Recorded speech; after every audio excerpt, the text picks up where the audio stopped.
Hey, this is Shane Morton. You're listening to Give Me Back My Pro Wrestling. Ladies and gentlemen, welcome to Give Me Back My Pro Wrestling.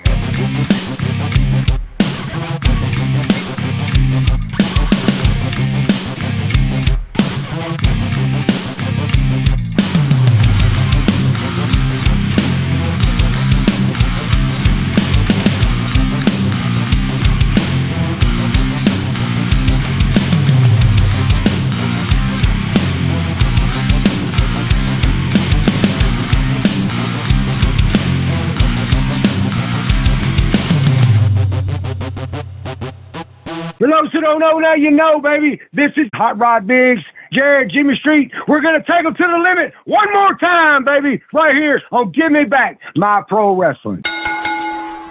Ladies and gentlemen, welcome one more time to the Give Me Back My Pro Wrestling podcast, and I am here today with the host of This Month in Wrestling History and our territory wrestling guru, Quinton Quarisma.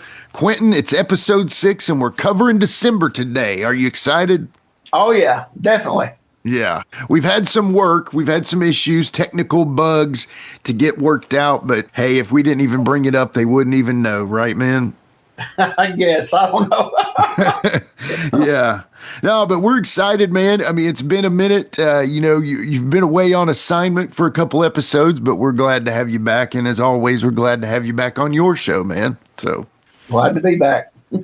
yeah. So last episode, obviously, we had Barry Darsow, Demolition Smash. We're actually hearing a lot of cool things about that. And, everybody kind of brought up the fact about how he seemed to really enjoy his time on the episode. So I'm very happy about that. Did you get a chance to check that one out, Q? Yeah, I listened to that, and that's really good. The last two that I missed the last two, and they've been just home runs, man. Oh. It's like I'm like, why could I? It's like I have to miss the two. Those were really. The material was just out. It was just awesome, and this Darsow, man, he sounded like he was a super cool guy, man. Yeah. He that's exactly the vibe I got from him. He seemed like a very cool guy, and I truly think he is. I really respect him too, because he is a hustler, man. He they're always away to signings and stuff. So, obviously it's no different. And if you didn't get a chance to today on Captain's Corner's Facebook, there's the happy hour virtual signing that he has on Facebook. And it's today, December 18th. Now, if you're listening to this late, you have no excuse, but you're listening to it late, then it's already passed. But if you're listening to it on the day that This Month in Wrestling History with Quinton Quarisma, episode 6, covering December, dropped, you still have time to go see Demolition Smash over on the Captain's Corner Facebook, where you will also learn about Captain's Corner's Portland Wrestling Expo 2 at Saturday, February 21st, Holiday Inn, Portland Airport, 8439 Northeast Columbia Court, Portland, Oregon. Q, I have a feeling we are not through talking to some Portland guests. Let's just say that, and we'll leave it at that. But I think we still got a couple more to go, man. So I'm excited. Hey, if it's Portland, I'm down for it. So bring them on. Yeah, the Portland and Memphis, it's crazy how close they are in style, and I just love both of them. So great stuff. Portland, so 100 years of wrestling up there. It's crazy, man. So very cool stuff. One more thing before we get to the show today, Q. Obviously, our buddies at Gideon's Warriors. It's a night of pro wrestling stories and testimony of God's grace and mercy. Pastor Rick Reynolds and our friends Shane Morton, Ben Jordan, and Sean Schultz are all going to be there telling their testimonies and awesome pro wrestling stories. Sunday, January 18th, 2026 at 7 p.m. at His House Ministries, 4909 Highway 43, Summertown, Tennessee. Get on out there and see Rick and the fellas and tell them Give Me Back My Pro Wrestling sent you. Q, other than that, brother, I got nothing else. I'm ready to hear some wrestling history. What about you? Let's do it. All right, we'll be right back with more This Month in Wrestling History on Give Me Back My Pro Wrestling after these messages.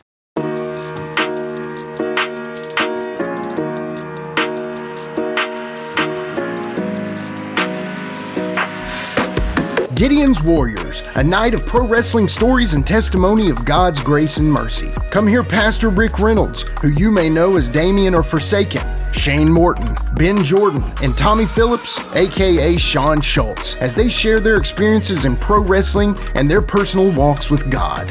It's all going to be on Sunday, January 18th, 2026 at 7 p.m. at His House Ministries, 4909 Highway 43, Summertown, Tennessee. Everyone is welcome. Do not miss this one-time event. Hey, this is Pastor Rick Reynolds of His House Ministries in Summertown, Tennessee. I'd like to do a personal invitation to everyone to come see us on January 18th, 2026 at 7 o'clock.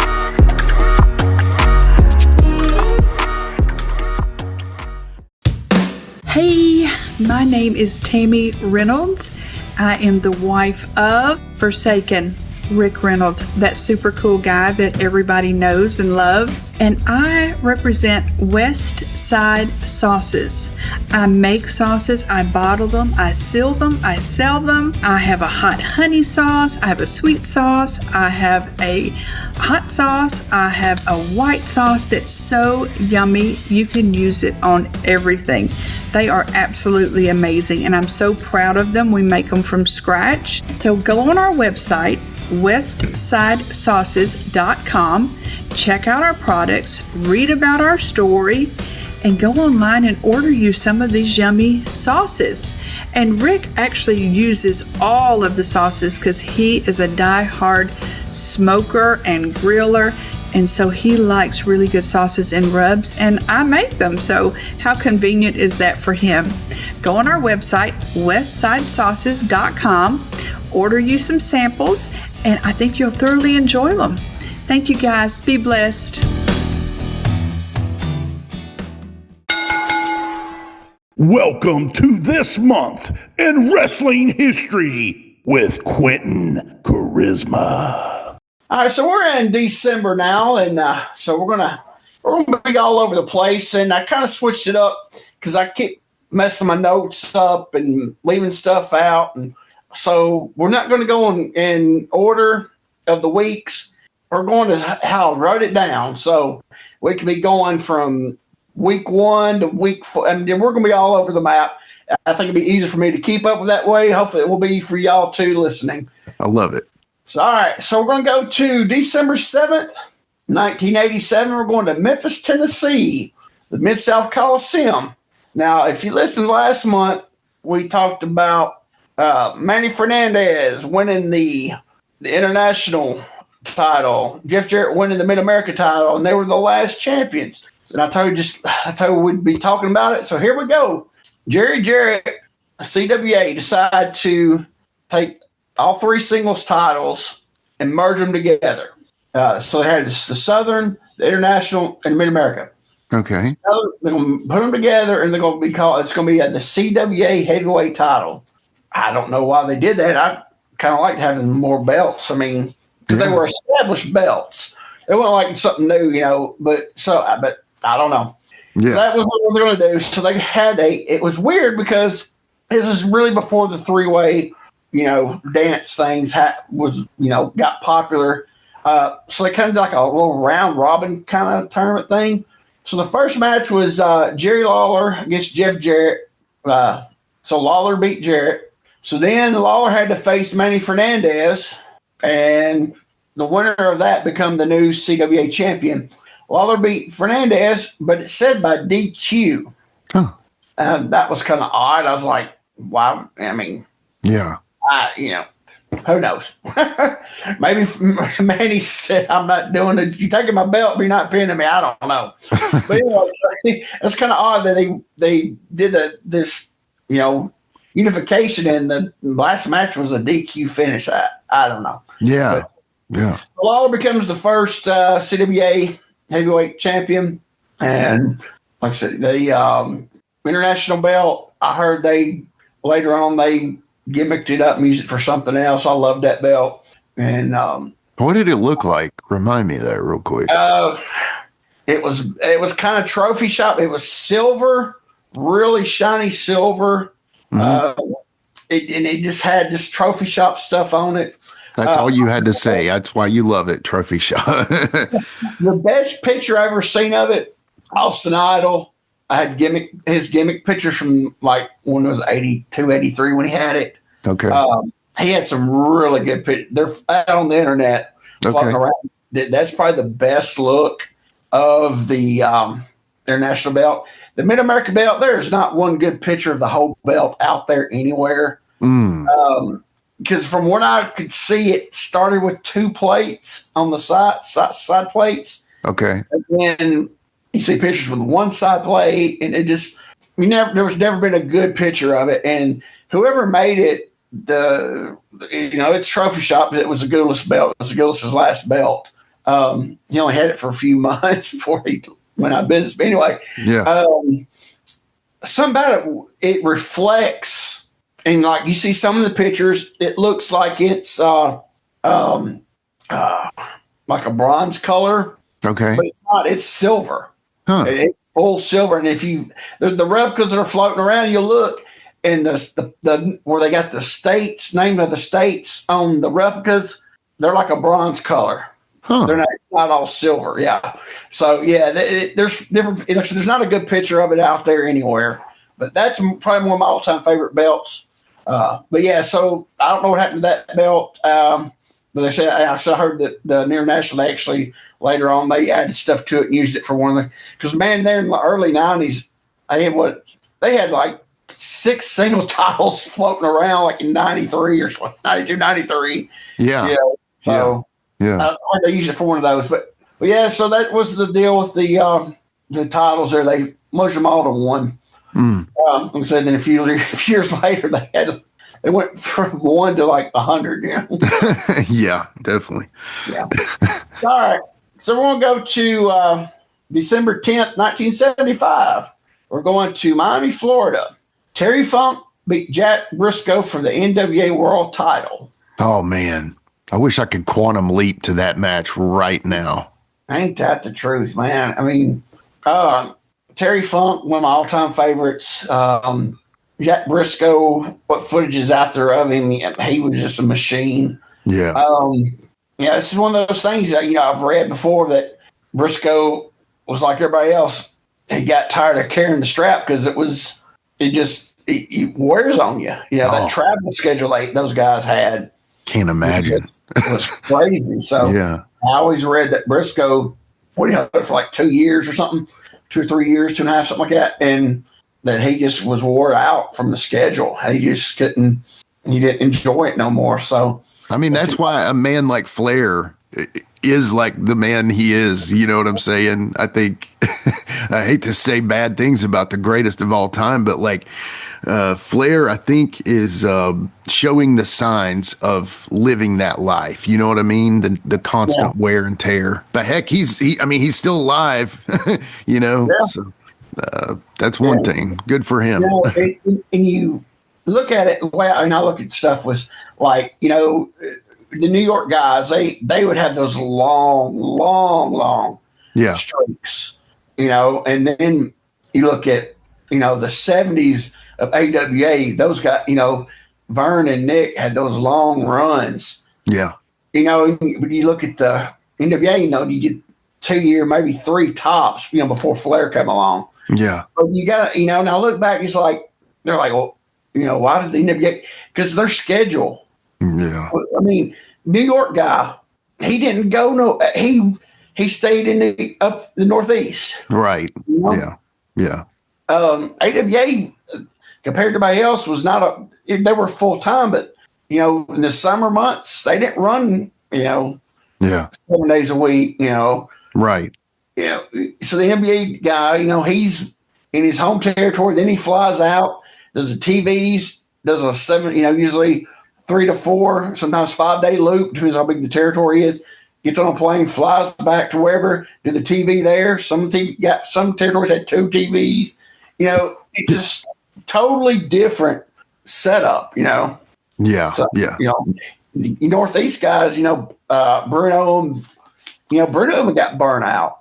Oh yeah. Like I'm like, it's totally different. I mean, they had, they had the whole Northeast. That's a big, but they weren't going. I mean, they wouldn't go, to Japan with it. I don't think. I think Bruno might have went over for the Bob or Noki when they first started. He might have took it over there, but it wasn't like every year of, what I'm saying. It just the travel was totally different for the NWA champion than it was for the AWA and the WWF.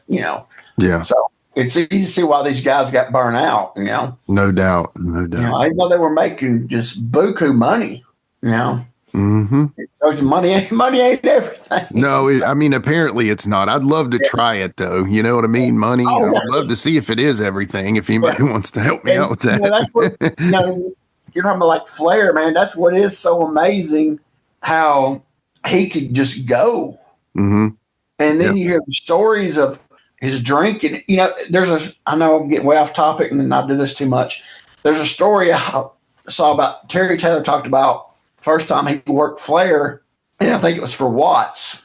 Mm-hmm. And I don't know if it was a Superdome. It was a big show. I don't know if it was Superdome or if it was when they were down in Houston. I don't know. It was one of the big shows. Taylor was getting his first. He was the first time he got a world title shot on top. So he said he was in, and Flair rolls in. He said hung over, just looking like he'd been thrown out in the ditch for 3 days. He said he looked horrible.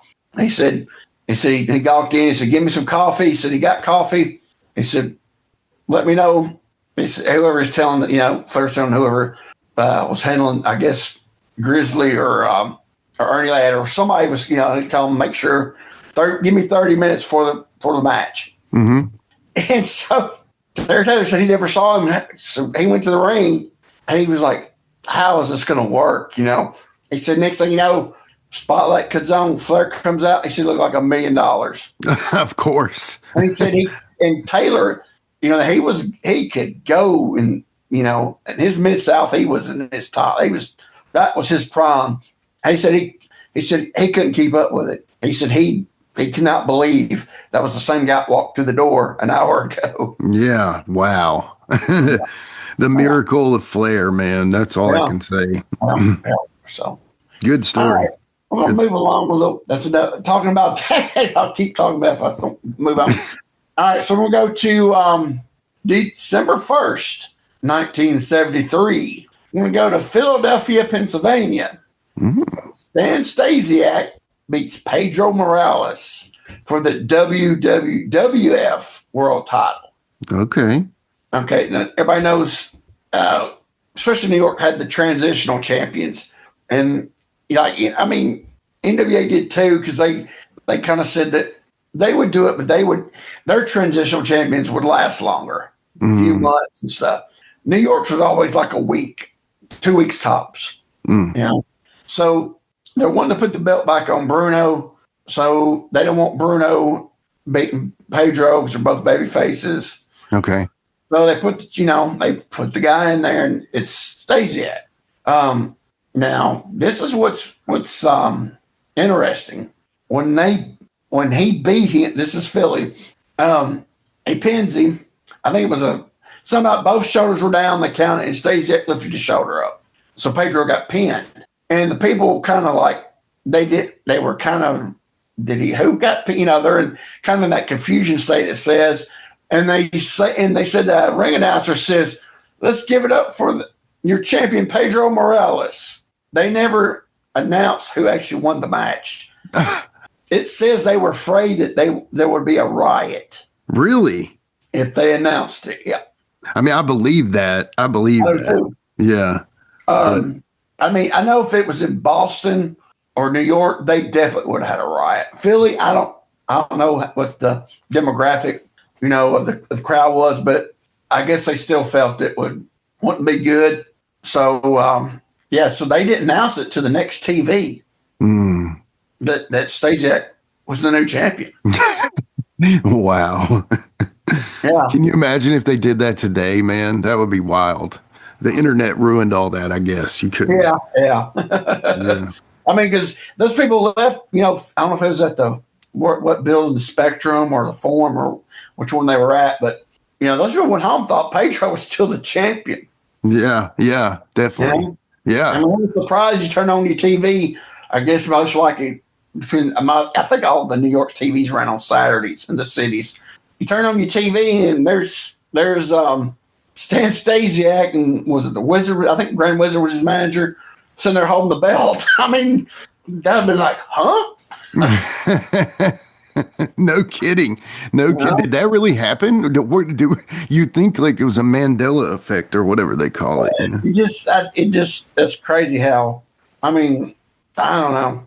I didn't see the TV. I looked for the interview segment where I couldn't find it. It might be out there somewhere. I was probably sitting in the vault. Yeah. WWF vault. I'm sure they got it. Yeah. So, yeah, I'm sure they do. Let it out, fellas. Come on. Yeah. So now we're going to go to December 10th, 1973. We're going to New York, Madison Square Garden.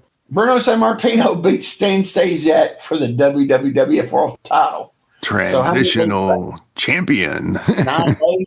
9 days. He held it 9, you know. Yeah. Koloff held it, 5 or 6 or something like that? Something. It's just sad to think about that. Yeah. Yeah. But, so they put the belt on Stasiak to put it so they could put it on Bruno. Mm. Yeah. So that was then Bruno had another long run with it. Yeah. Yeah, it's kind of sad because, like Koloff and Stasiak, even though they were that term transitional champions, they were still world champions, and they don't seem to get any credit for it. Yeah, yeah. It's kind of messed up. To me, I think it's messed up. Anyway, but yeah, who knows how this is the way they worked. All right, this is okay. Here I didn't even realize how I wrote this stuff out. So we'll go to December 26, 1983. We're going to New York, Madison Square Garden, and the Iron Sheik beat Bob Backlund for the WWF World Title. Oh, man. So December was the month, apparently, for transitional champions. Yes. For McMahon and Junior, it seemed like that was December was the time to get stuff switched up, I guess. And everybody knows about this, he's another transitional champion, Yeah, no doubt. I mean, this was the start of the getting everything in place, for Hogan. For National, yep. Yeah, Hogan and National, they kind of go hand in hand, I guess, right? And Backlund, I think, he kind of did it to himself. That last couple of years, he had his head shaved. He wore he went to the Olympic singlet. I mean, right. I know the styles were changing, times were changing, but man, you went drastic way back, Yeah, yeah. People just didn't, it wasn't that his work, it wasn't his work, it was just his look and just it. I don't know. He was, his look anyway before by this time was getting a little stale. Change it up, but don't do that. Right. I mean, I don't know what he was thinking. Mm-hmm. I mean, because they were saying he was getting stale by 82. So into 83, like I said, he changed everything up, look, everything, and just. Yeah, I don't know I don't know. If I look back then, I didn't think nothing about it, but you look at it now, it's like, what was he thinking? Right. Or did he already see the writing on the wall and just said, "I'm gonna do this. I'm gonna do what I want." That's a good point. Actually, he might. Yeah. I'm thinking that I guess Vince Jr. took over, and I guess he saw the writing on the wall and said, they're going to take it off from me, so I might as well just go back to my Olympic roots, Olympic wrestling route, you know what I'm saying? Amateur wrestling roots, Mm-hmm. Mm-hmm. That's what he looked like. He looked like an amateur wrestler out there. Totally. Yeah, totally. Yeah. But yeah, so then, and I hate that for the Iron Sheik. I mean, it was good that, he gets the rub of actually being a world champion and, Yeah. And it made his interviews even better. Oh, totally. Especially his internet interviews. I know. He became his Howard Stern appearances and what was it? He was on the one they kept messing with him with the Brian Blair. Oh, it was one of the morning shows. yes. Is it Opie and Anthony? Maybe is it Opie and Anthony? Might have been. Yeah. They kept it's stuff. It's out there. So if you want a good laugh, go find that stuff, man. Seriously. He was a Yeah. hoot. One of the best. Yeah, great stuff. Great stuff. All right, so we'll go to December 6th, 1989. We'll go to Toronto, Canada. And Candy Devine beat Judy Martin for the AWA Women's Championship. Mm. And then Candy Devine was their last champion. At 89, I mean, I didn't know they ran Toronto. That's, by 89, that late 80s, that's solid, WWF town. Yeah, no doubt. In 89, Vern wasn't drawing anywhere. So, right. Especially then, right? Yeah, that was a rough time. Yeah, that was weird, him going into Canada. I mean, because he already let Winnipeg go, Mm-hmm. And so it's kind of weird that we go into Toronto and try to run and draw. But Candy Devine, she's a local Tennessee girl from Middle Tennessee. She worked everywhere.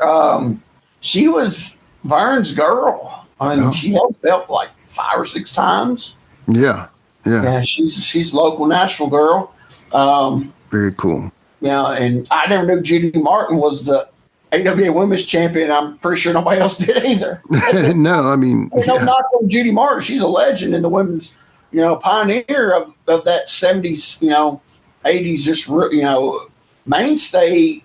But she was her and Lalani Kai, the Glamour Girls, oh yeah, had good matches with the Jumping Bomb Angels up in New York. But at this time, I mean, AWA was just on live support, and so I mean, like I said, nothing against Judy Martin, but I don't think anybody knew she was a champion. So yeah, there's some great women's wrestling was awesome up in the AWA. Actually, they had some great women's wrestling. Yeah. Medusa, Sherry. I mean, Debbie Combs was up there some. So I mean, Candy, of course. Candy and Sherry switched the belt a couple times, and then Candy and Medusa switched it around. Yeah. So they had some good talent up there. Oh man, no doubt. But it just, the dying days, a lot of people didn't see it. So yeah. All right, so we're going to go to December 29th, 1985. We're going to the Meadowlands, East Rutherford, New Jersey. Stan Hansen beats Rick Martel for the AWA World title. And to this day, I still don't understand this.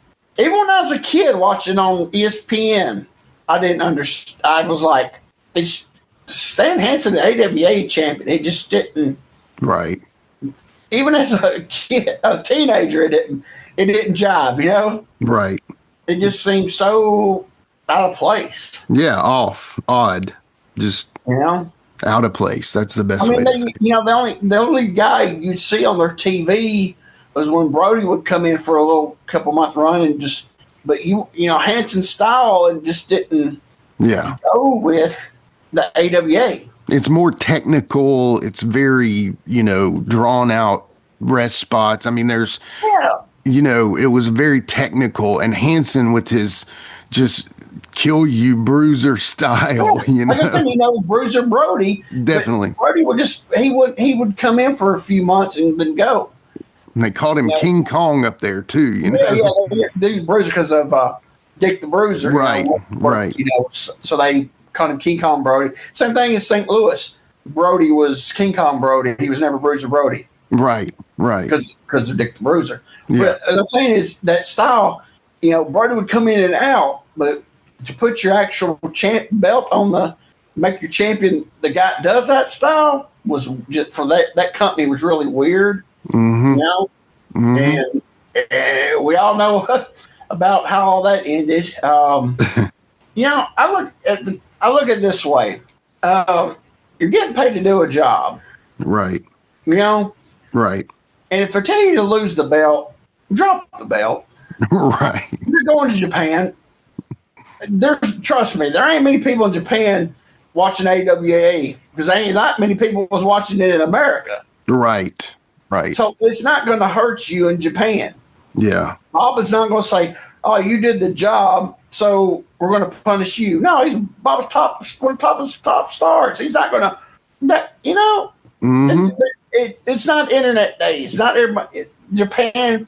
It just do a reasonable finish. I'm sure Vern would have had a finish that wasn't going to kill you. Right. And then walks out, goes to Japan, comes back, tears up the belt. I don't know. For somebody that's supposed to be so respected in business, I think that was pretty crappy. Yeah.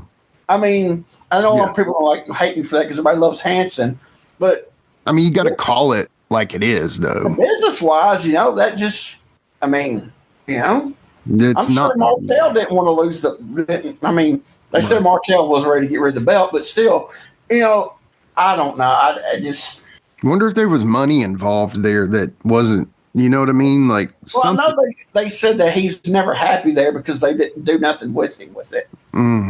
They just kind of put it on him and just. I mean, could him being just such an odd fit have led to them not doing, you know what I mean? Like, yeah, I mean, it's not really. Nick's like, he's beating the crap out of me. I can't do that, or whoever, Nick, yeah, I mean, because that's what they was going to drop the strap to was Nick. Yeah. And, but I mean, I'm trying to think their baby faces at the time. Gagne, Greg Gagne. Poor Greg. Martel took time off, obviously. He was gone. Scott Hall, Kurt Hennig. I mean, that Hennig could make anybody look good even back then. So he could adapt to that. Not saying he could adapt to that style and make Hanson stuff look good for somebody. Because, if you put Gagne and Hanson, Gagne's not going to look good.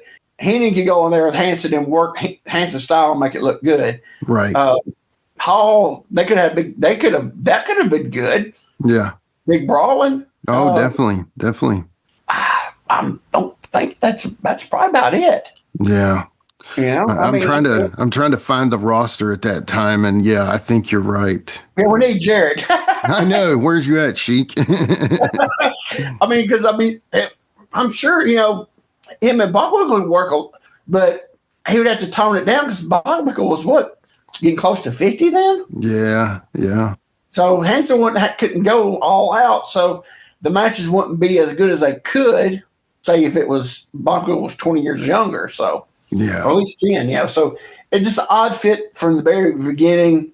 They say that I've heard stories of where Vern got into Hanson's face, told him he was dropping the belt. But I don't, who knows what all happened behind the scenes. But maybe he had a reason to act like that. But I don't know. To me, it ain't come out enough reasons to destroy your belt, I wish that Greg and those guys would get that Power Town situation cleared up so we could get him on a podcast again and talk some wrestling with him.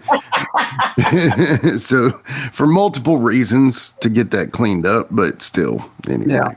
Yeah. It was I don't know. It was an odd fit from the very beginning. Yeah. And I think all sides regret it, doing it. Sure. I think Hanson regrets going to the AWA, and I think Vern at the time, Vern later years probably regret that was a bad choice to put it on him. Yeah. I mean, all the way around was just a rough situation. Yeah. All right, so we're going to go to December 10th, 1968, and we talked about this on the last episode. But Billy Red Lyons wins the AWA British Empire heavyweight title. He was their first champion. Okay. So we talked about the last champion was Billy Robinson. Yeah. On the title that was only seemed like we used in Winnipeg. And but Billy Red Lyons was their first. They didn't have that. From what I can find, they maybe had like 5 champions over the years. They didn't have a lot of champions. I guess because it was a monthly town, so yeah. I guess they did, they'd have long runs, Right, that makes sense. Yeah. And there we go. We're going to my favorite part of Gulf Coast? You got that right. I was hoping. Yeah. So we'll tell you something. So next month will be the last of the Gulf Coast. Oh, daggone. They shut down and they sold to Fuller in January of '78. Okay. Well, So we're winding it all down. It's gonna be sad we had no more Gulf Coast. I know. What are we going to do? I know. It's fun to do it. All right, so we're going to go to December 9th, 1977. We're going to go to Dothan, Alabama. Rip Tyler and Eddie Sullivan beat Ken Lucas and the Wrestling Pro to become the new Gulf Coast Tag Team Champions. And as we were talking about, they were the last champions. Rip Tyler and Eddie Sullivan were mainstays in Gulf Coast, big time. Eddie Sullivan, if you don't know him, he was not kin to Kevin Sullivan. Yeah. Okay. Kind of about the same height. Okay. His might be a little bigger. He's kind of a little stocky guy. Okay. And Rip Tyler, there's been several Rip Tylers, but this is like the main one everybody knows. But yeah, they were big time in Gulf Coast. Ken Lucas, we talked a lot about before. We mentioned the Wrestling Pro. That was Leon Baxter. That was Sean Baxter's dad. Yep. And the unfortunately horribly ribbed Sean Baxter. Yeah. Yeah. Poor guy. I know. Well, I'll tell you, every time Baxter's names come up a lot on our podcast, but it's always been a rib on the poor guy. So. I know, man. I know. Leon Baxter, the Wrestling Pro, another just mainstay down there in the Gulf Coast. I don't even know if he worked anywhere else. If he did, it wasn't much. Yeah. I mean, he's one of those just mainstays down there. All right, so we're going to move on to. It's the same show. December 1977, Dothan, Alabama. Ricky Fields beats Billy Spears to become the new Alabama heavyweight title, and he was the last champ. Man. Ricky Fields is part of that Fields clan down there. He was one of the young sons. Actually, only one I've really seen venture out after Gulf Coast shut down. Okay.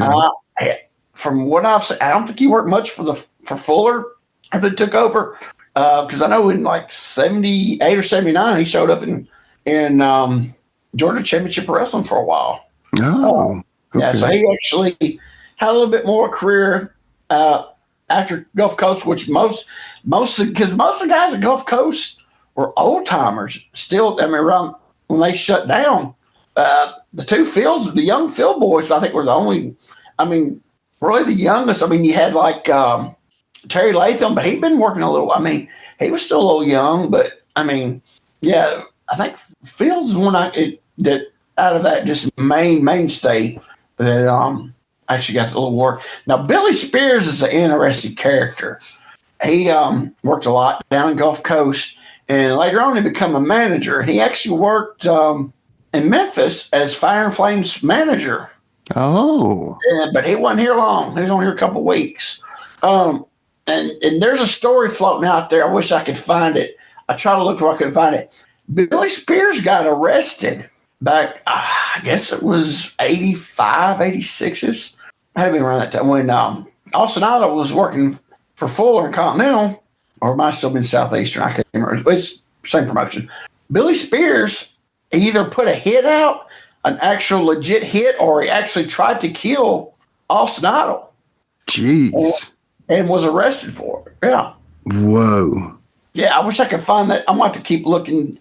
I don't know if I read it or if it was on an interview, like an old shoot interview, video shoot interview. Yeah, yeah. But I can't remember where I seen it at. But yeah, he tried to kill Austin Idol. That is crazy.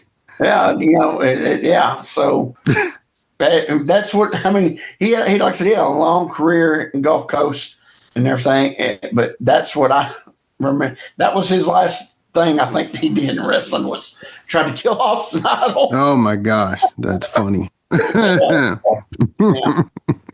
All All right, so now we're going to go to December 16th, 1972. We're going over to Gulfport, Mississippi. Okay.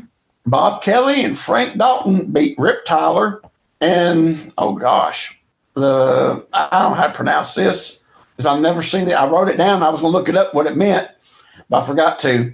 The Liberator? The Liberator. No, Liberator? The Liberator. Okay. The Liberator. Okay. Become the new Mississippi State Tag Team Champion. Okay. And then, of course, well, this is 72, but they were the last champions because the titles were retired in March of 73. Those didn't even make it to 78. So must not, I guess, I don't know, that's kind of odd because they had, Gulfport, Hattiesburg, Meridian, and Laurel. They had 4 regular towns on the Mississippi side of the Gulf Coast territory. So it's kind of odd they got rid of them in 73. I don't know. Yeah. But the Liberator, or whatever the crap is how you pronounce it, was a guy named Terry Latham. Terry Latham. Okay. He was a Gulf Coast mainstay. He worked a little. I think he did. I think he was one that kind of worked. He did Gulf Coast, but he did the Louisiana side of Mid-South, or was it Tri, whatever it was when Leroy McGurk had it. Okay. Mid-South. He worked a lot of the Louisiana side of that. Got it. Okay. That's something I really remember him from was the Gulf Coast and the Louisiana side of the territory. Frank Dalton he teamed a lot with Don Fargo. Oh. As the Dalton brothers and the Dirty Daltons. The only Fargo I ever got to meet was Don. Oh, did you? Yeah, I met him at Saw. He brought in a guy he was training. Yeah, I remember that. You were there, weren't you? I'm pretty sure, maybe. I thought you were there with us, maybe. Okay. No, that was right after, wasn't too long after I left Saw. Okay. Saw was my last place I worked. So it was right after, wasn't too much after that when they brought, Okay. I want to say maybe, I know it might have been a year, maybe something like that. I hadn't been gone real long. Yeah. So, I didn't get to meet that. That sucked. I would like to meet him. And this guy also, he worked, and I never heard this before, and I would like to see what it actually looked like.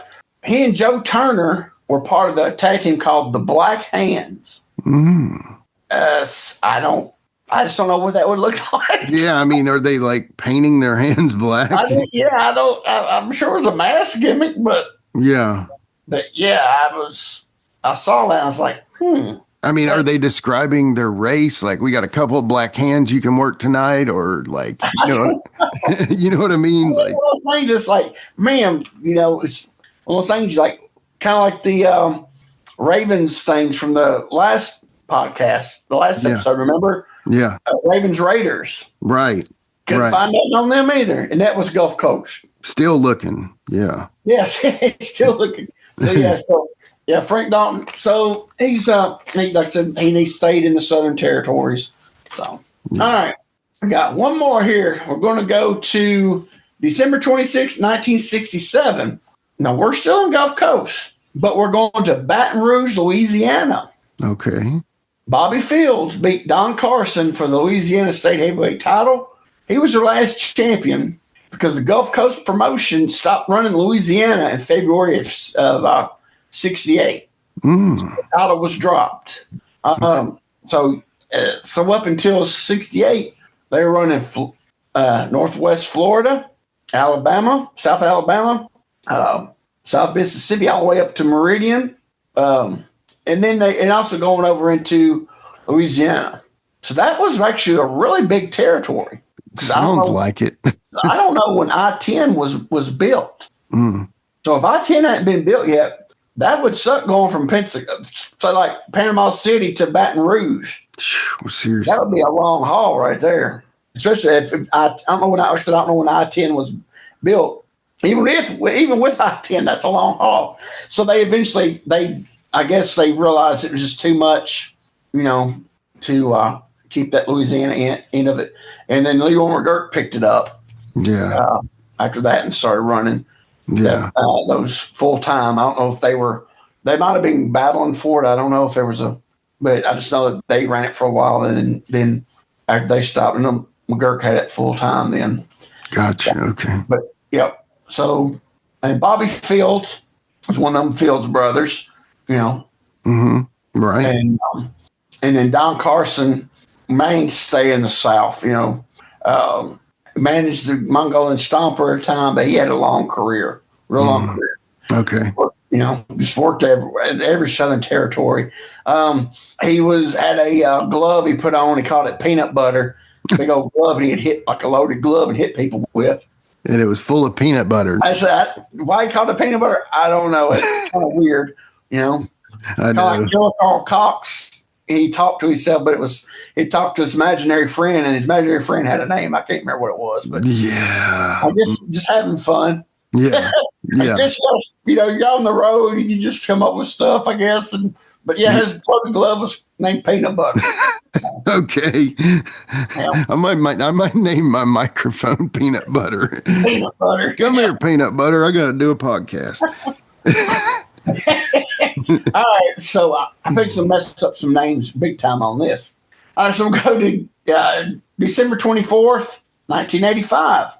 Tarzan Tyler, Pierre Lefebvre, Lafebre, I guess. I don't know. And Adrian DeBose. Okay. DeBose, or I don't know. Sure. Help me, just go with it. Yeah, just. Killed in a car wreck. Or killed in a car wreck headed toward Montreal. It was after a show in I don't know, Quebec. Where's Quebec? Yeah, one of those. Yeah, they were driving through. They were trying to get back to Montreal, and there's a shortcut you could go. All the boys took through it's called the Laurentides Wildlife Reserve. Oh, and they says the roads were horrible through there because you're going. It's just a regular. It's not a highway. Yeah, right. 2-lane road, and it goes through a wildlife preserve. Report says the car veered into the other lane and hit a tanker truck head on. Dang. Hit it and then knocked it over in the ditch. They said that they think they died instantly. I would hope. Yeah. And what was crazy was a lot of the boys passed them, and there was one, they called it a rest stop, but it sounded like it was a roadside diner truck stop kind of like deal. They said it was really small, but all the boys stopped there. It was the only thing that was built in this long road of this reserve. I guess they had to have something in case people broke down or whatever. Gas. This place was actually built in the reserve, and it was the only place. So all the boys would stop there. And they were talking about the wreck, and they had no idea that it was Tyler, Labreva, and DeBose. It was in the wreck. They didn't find out till that morning. Now Tarzan Tyler, man, he worked. He was a big time guy in the '60s. Big time. He worked about 30 years. Him and Luke Graham were the WWF Tag Team Champions, and I want to say they might have been the first because their titles, the tag team titles wasn't called the WWF World Tag Titles. They were called something else. What was it? International? I can't remember. But I think they were actually the ones that were actually officially called the WWF Tag. I think if they weren't the first, they were the second people to hold them. Okay. But yeah, he worked. I mean, he always stuck out to me because he was dark complected, and had the whitest hair. Yeah, he stuck out big time, and I think it goes back to like Patera said, Senior, one of his heels, his top heel had that blonde hair, that white hair, and that's what this guy had. And he stuck out because late 50s, early 60s Gorgeous George was done by then, but Buddy Rogers had the blonde hair. I mean, there was not hardly anybody with the blonde hair, but his was bleached Ric Flair white, Yeah. So if you have any pictures of him around, for his time period in the '60s, he stuck out like a thumb. Man, Pierre, almost like would you say like Freddie Blassie? Would you say maybe kind of like that? yeah, dark complected, tan, and had that hair. Yeah, he looked like a bigger version of Blassie. Okay, cool. Yeah, like I said, they stuck out because there wasn't many guys. You could probably count in your hand the guys in the '60s that had that tan and that white hair. Mm-hmm. Yeah. They were heels. Oh yeah, totally. And then Pierre Lefebvre, he was called Mad Dog. He was a mainstay in Canada. But I did find he did work like 2 years in Georgia. Yeah, and had like a long run down there. But everything else was Canada, and he did work in Puerto Rico, Carlos, and actually was the North American champion in that for a little bit. He worked about 10 years. But yeah, he was a mainstay at the international promotion up there in Canada. He was a mainstay up there. And the Dubose guy was a ref, and he said he was a mainstay for up there in international wrestling as a ref up there. Okay. But yeah, Tarzan Tyler, go check him out. Look at those pictures of him. Because, he really stood out for his time.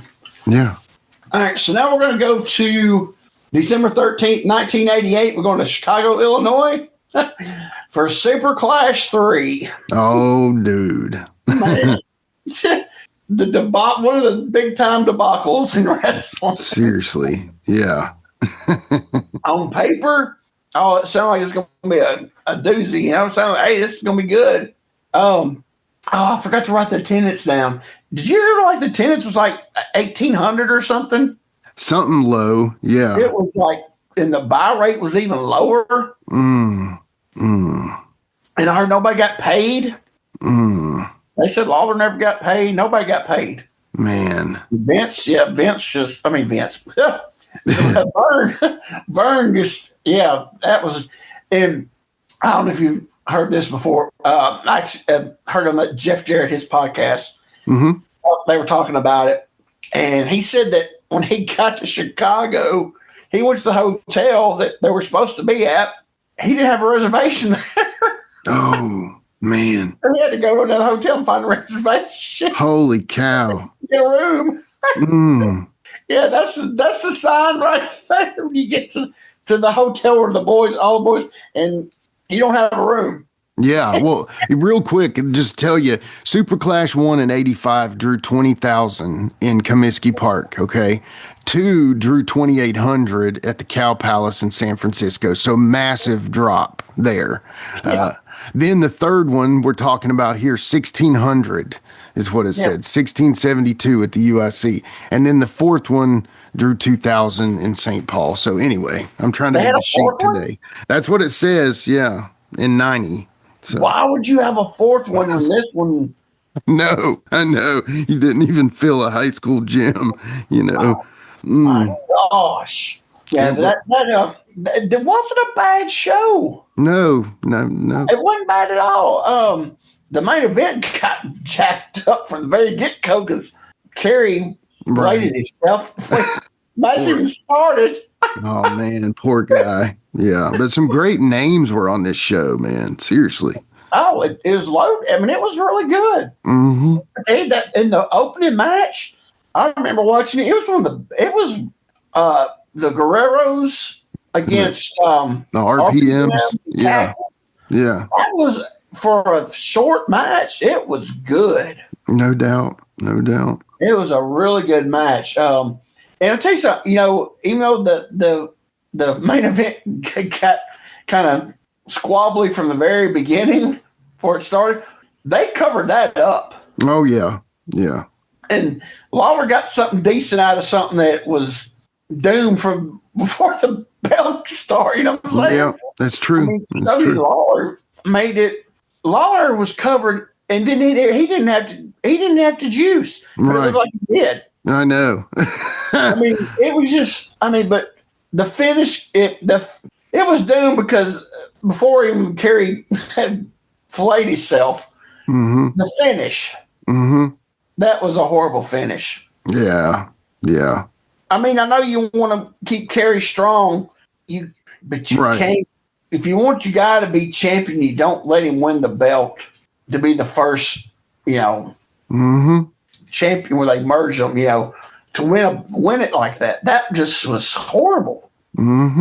That's true. No, I mean, it's not going to kill Kerry. He's bleeding like a stuffed hog. No. So, I mean, you can beat him, and it's not going to hurt. Like people look at it like, oh, man, he's bleeding so bad. If he wasn't bleeding so bad, Laura could have pinned him, Right. It wouldn't have killed him, but that finish was it was horrible. Yeah, it was bad. Yeah, that thing was doomed from the beginning. So, but yeah, if you haven't watched it, go find it, watch it. It's really a good show. Yeah, don't trust the turnout for it. It was better than that. Yeah. Well, it wasn't bad at all. Yeah, Jeff Jarrett, Eric Embry's on that. I think I know that. Yeah, that was for the world class lightweight title. And a really short match. They should have gave him more time. Totally. Because Jarrett was coming into he was starting to really get it in '88. Yeah. And Embry was so underrated, I think. And then, Greg Gagne, former guest of the show, and Ron Garvin in a match, future. Well, you'll hear about more of that later, but keep going. Yeah, so go check it out. It's a good show. Yeah, definitely. We'll be right back with more Give Me Back My Pro Wrestling.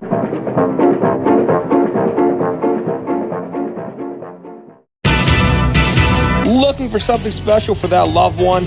We've got you covered here at Captain's Corner.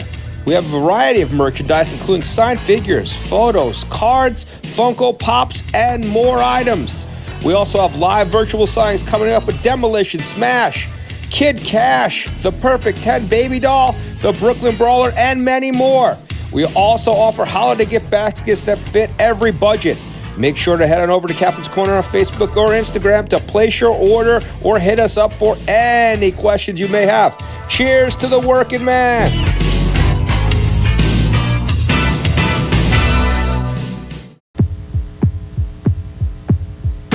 Back by popular demand, the Portland Wrestling Expo 2 returns to the Holiday Inn Portland Airport on Saturday, February 21st. Already announced our WWE Hall of Famer, The Godfather, the legendary manager of the Road Warriors, Precious Paul Ellering, Scott Flash Norton, the world's strongest man, Ken Patera, Hustler Rip Rogers, and Portland legend, The Grappler.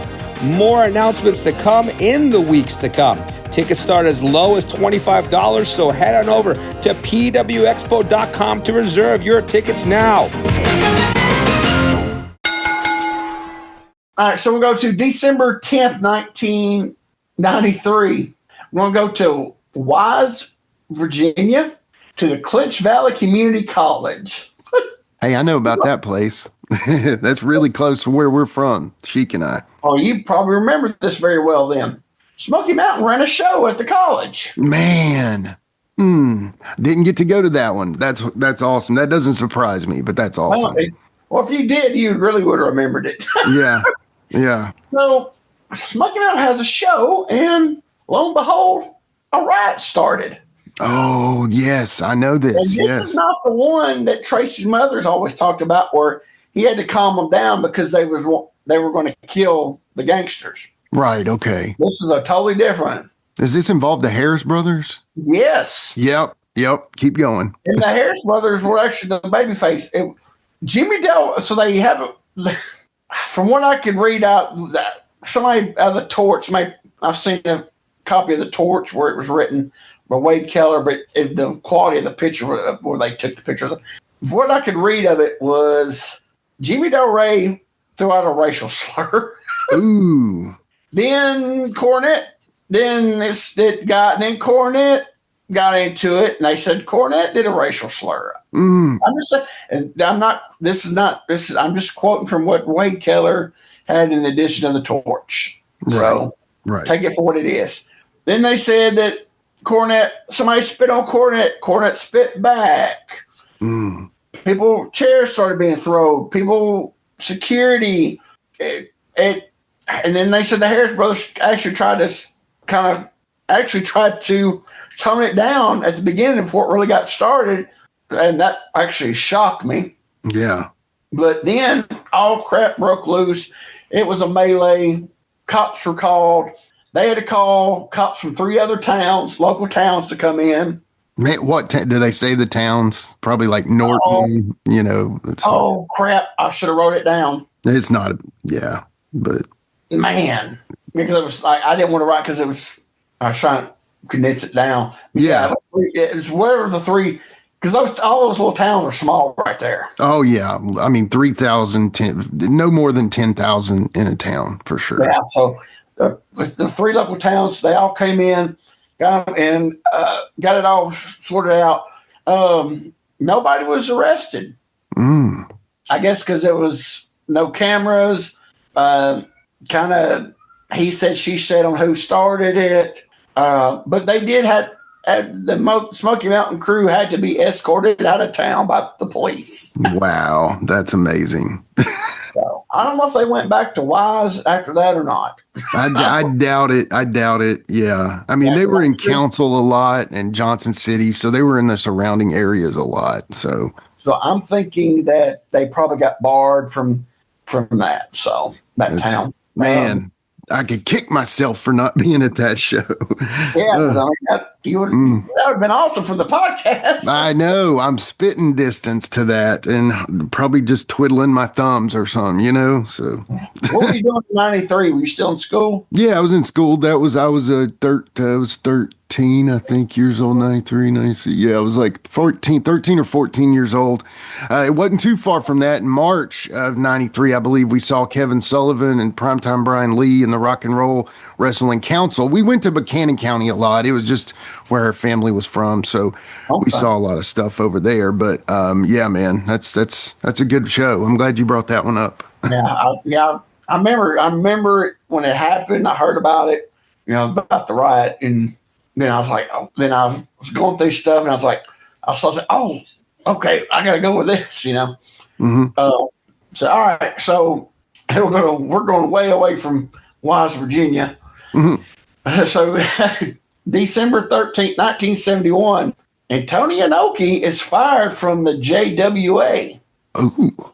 And he was stripped of the NWA United National Heavyweight title. He was fired because he tried to do a hostile takeover of the promotion. Wow. Yeah, and his takeover failed, and they fired him. And for a few of the stories I read, Baba was said to be part of the takeover. He was in on it with Inoki, but they didn't fire him because they didn't want to lose their 2 top stars.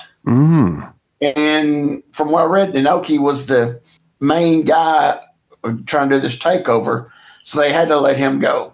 But they didn't want to fire Baba, even though he was in on it. Wasn't the main guy, and he was their top star. So if they both would have gone, it would have it eventually killed them. But they didn't see that coming, them dying. But yeah, that would have killed him deadly right then. Yeah, because Inoki went on and. He's the next year, 72, Inoki started New Japan, and then later that year, Baba started All Japan. Yeah. When JWA was only around maybe to into 73, maybe they folded. Pretty much, and I think everybody from there left over. I think went to Baba from JWA. Most of them, I think, went over to Baba, and then they. Basically, they shut the doors. That could be a cool future episode to talk about that, deep dive all that. That would be cool. If you think about it, man, that just, JWA, then you had the IWE, and I think that was only 2 promotions in Japan at that time. I'm pretty sure of it. Or the main, at least the main. Right. And so, it's crazy that, if Inoki wanted to do this, there might not ever been a New Japan, or at least not for a long time, Wow, that's crazy to think about. Well, and then All Japan with Baba. So, all right, so we're going to go back over to North America to December 15th, 1995. We're going to go to Calgary, Alberta, Canada. This is Stu Hart's 50th anniversary show. Oh. Yep. They had it at the Corral.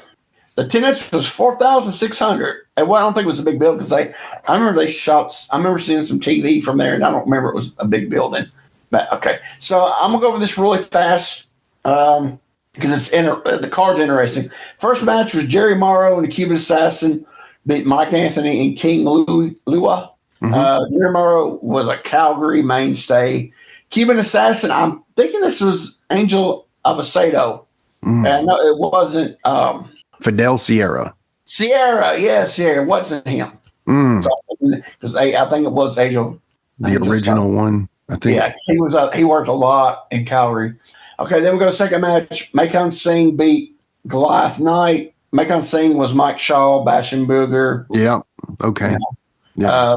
Goliath Knight was an indie guy. Third match was Rhonda Singh beat Casey Houston.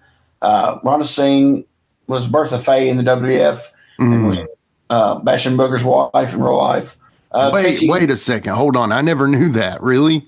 Yeah. Okay. That makes sense. Yeah. And Casey Houston, she worked Stampede a lot in the late 80s. Fourth was Dan Crawford beat Jesse Helton. Dan Crawford was LaFawn. Phil LaFawn in WWF. Yeah. Jesse Helton couldn't find anything on him. This match right here was wild.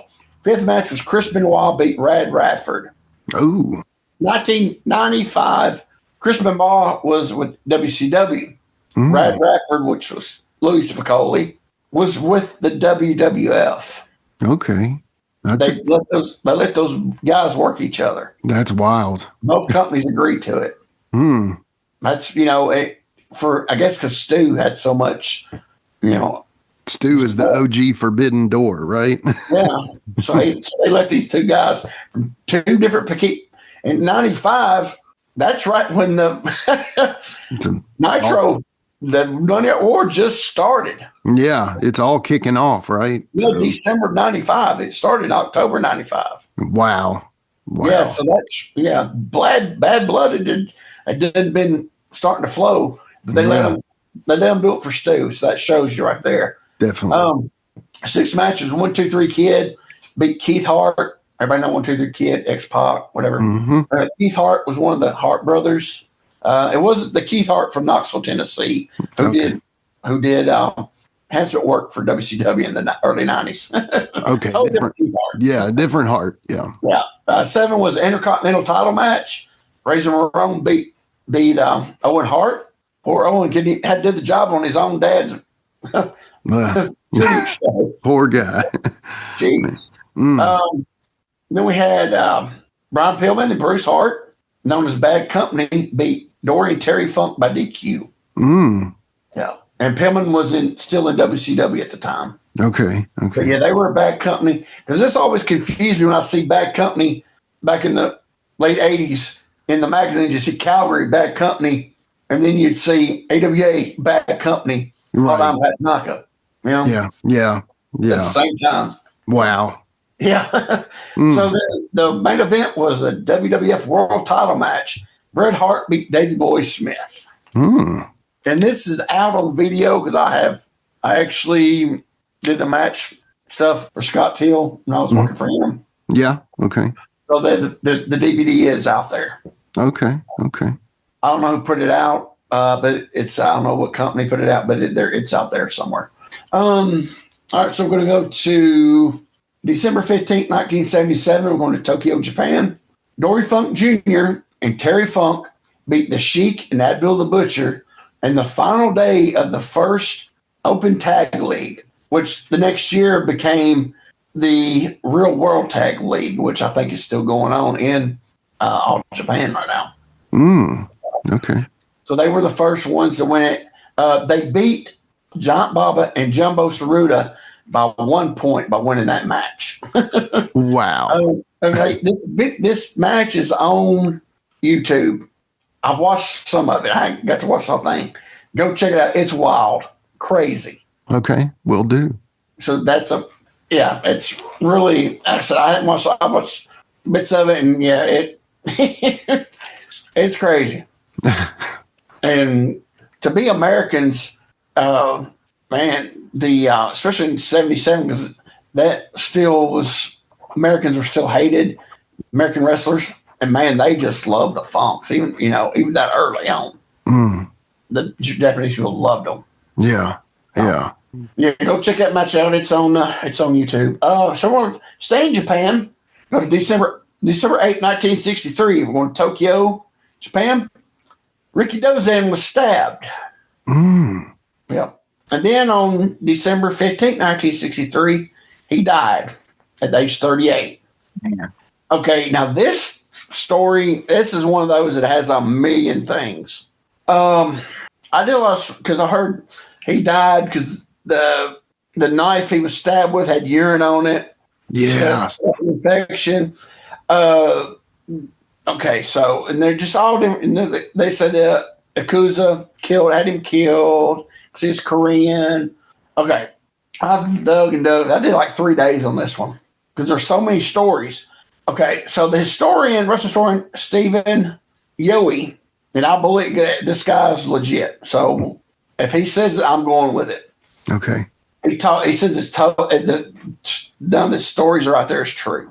He had a book he read. He got and researched about this book called Tokyo Underworld. And it talks about Japan and all their crime bosses through the years. Okay. And he says it wasn't a mob hit. It wasn't the Yakuza. He says in the book, it says actually Ricky Dozan was part of the Yakuza. And they financed the JWA. Whoa. Yeah. Not surprising, though, really, when you think about it. I mean, the whole thing was saying that they killed him because he was Korean. He was part of it, and they were funneling money, some of their legal money, to finance JWA. So that thing of the Yakuza had him killed is wrong. Man, that's crazy. And I'm going with Steve Yowie because he's top notch. He's up there. Yeah. Okay. They say that Dozan was into drugs very heavily and drinking big time. The fights, it was in a club. And I didn't write the name because I couldn't pronounce it. The name of the club and the little district it was in. It wasn't Roppongi, which is the one everybody knows about. It's a different one. Okay. Very popular. They said he was drunk and maybe even high. They just know he was messed up. He was standing there and this guy walked by, a young guy, and bumped in to Ricky Dozan. Words were said, and they said Dozan was beating the fool out of him. They said he was just dogging this kid, and he was a gang member. He had a knife, pulled it out, and stabbed Dozan. When he stabbed him, he ran off. Dozan knew he was stabbed, but he didn't think he was hurt that bad. He stayed another couple hours at the club, and the people he was with, they took him to the hospital. Okay, he had surgery. He was fine. The doctor told him he could not drink. And what did he do? He drank. Well, not yet. He waited they expected to release him, and he drank. I think they said they did release him. He drank, had to go right back in for a second surgery. And with that second surgery, because he had drank, and it messed him up so bad, he died 4 hours after the surgery, the second surgery. So I don't know if they released him and he drank, but it was only like a couple of days in between. So I don't know if somebody stuck his stuff into the hospital or not, but that's what caused it. So all these stories of Ricky Dozan, he was really a bad dude. And he was, into a lot of, in the rest of the story, the guy ran, and it was a young guy. He was in a local gang. They supposedly went to Dozan's apartment, and the Yakuza showed up, and they had a big bloody thing, and this kid was arrested and served like 5 years. So yeah, it was a crazy story. No doubt. Yeah. So we'll go to, oh gosh, here's another debacle. December 16th, 1990. Starcade. And this Starcade was known for, I think, for one thing, the Black Scorpion. I knew you were going to say that. Yep. That was confusing even for us as fans who followed it closely. Well, it didn't make no sense of what was going on. And I mean, you think the whole storyline never made sense. Yeah. Yeah. I mean, did you ever read anything? I mean, I never really read up on much about it because it was just so stupid. Was the plan from the day one to be Flair? I don't know. I think partially it was to be Al Perez, and I don't know because Al has a temper, and that's well known, and it's cost him things that he should have had and some things he maybe shouldn't have had because certain instances, he got in because Pat Patterson, all that. But I don't know. I don't know the full plan. I really don't think it was Flair the whole time. It couldn't have been. I mean, I don't know. Yeah. But Al Perez, and I'm thinking, was Al Perez known? I mean, I know he started getting a little run there in WCW, but was he known enough to be that big of thing? I mean, in the long run, probably not. No, but maybe they were. Maybe they were trying. We'd probably have to have Ole Anderson on, and I don't think we can do that. That's not gonna happen. Yeah, unfortunately. I don't. That whole thing. That's why. Yeah. Yeah. That's one of those bad things. Yeah. Yeah.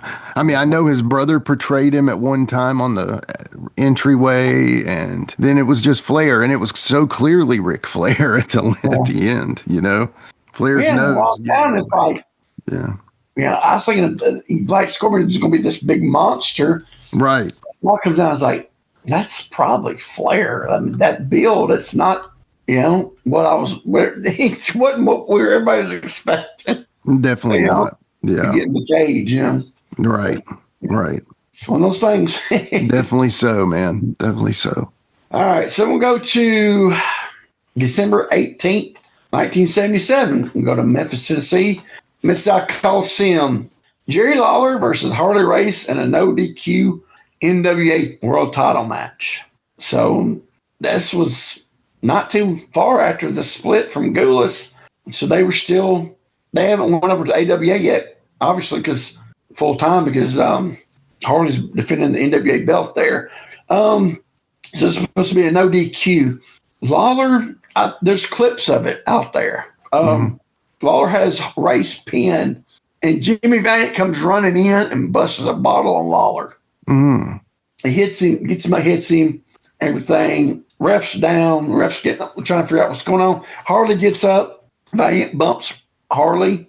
So they do the whole thing, and the ref stops the match because Lawler's bleeding. The video is not the best, but it's still, it didn't look like a lot of blood. Okay. So I was kind of like, I mean, I don't know. Maybe he just didn't get it good. Yeah. And I don't know. But anyway, so he beat, and everybody comes in the ring to help Lawler. They did the whole thing. He's bleeding, like on his chest and arm and his head, I think. So they did the whole gimmick. They sent him to the hospital. Police were called. Okay, now, I don't know if the police was worked. I mean, because they have did stuff with the police before in Memphis where the police were, in on it. I don't know if they were or not. No charges were filed. So I don't know.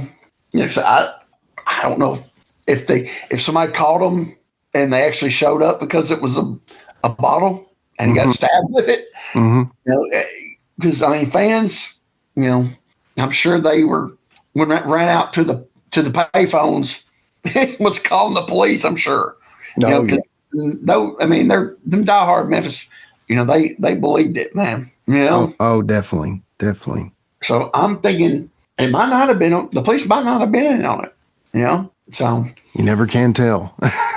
yeah. So I guess Lawler, I don't know if he gigged himself on his chest and arm, or if he just wiped the blood from. I don't know. There's no TV. We had it on TV. I couldn't find any TV of it. Man. They said he wasn't. He was at TV the next week for an interview. So they brought the match back. So this was the 18th.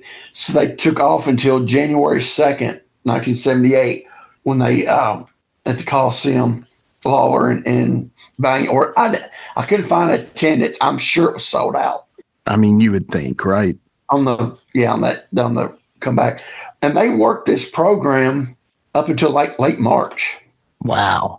And they actually started it building up, I want to say October, and then there was a couple, weeks where Laura worked somebody else and Valiant wouldn't be there. So it actually went from basically October to March. And then with this in the middle, I guess this rekindled it back up big time. Yeah. All the wild and woolly stuff Memphis did, I don't think there had been a bottle up until that point. Wow, that's cool. And add more fuel to the fire. Lawler just lost out on another world title shot. Yeah. So and that's one of the things I wish we had TV. No doubt, was good. Oh this man, was all good stuff. Oh, completely. So we just got a picture in our head and read the results and the build, because they had all kinds of matches after that. Yeah, it was good stuff. You're listening to Give Me Back My Pro Wrestling, and we'll be right back after these messages. CHW is continuing the legacy of historic professional wrestling in Tennessee with monthly events at the Armory in Ashland City. CHW owner Mike Green has made it his mission to present the best pro wrestling shows in the Nashville area, and he has been delivering the goods.